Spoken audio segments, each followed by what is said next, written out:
কোনো ভাজাভুজি ঝামেলা ছাড়াই এইভাবে একবার পুঁটি মাছ রান্না করে খান। যারা কিন্তু এই পুঁটি মাছ খায় না তারাও কিন্তু হাত চেটেই খাবে বলে রাখলাম।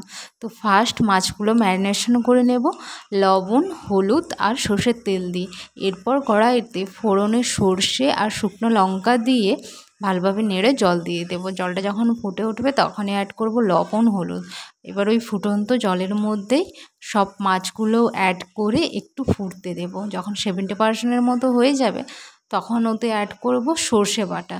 হ্যাঁ, সর্ষের পরিমাণটা কিন্তু একটু বেশি নিতে হবে, কারণ টকটা হবে একটু মোটা মোটা।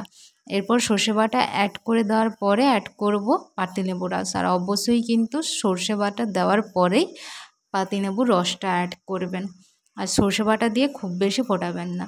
তারপর রঙের জন্য দেব একটু শুকনো লঙ্কার গুঁড়ো।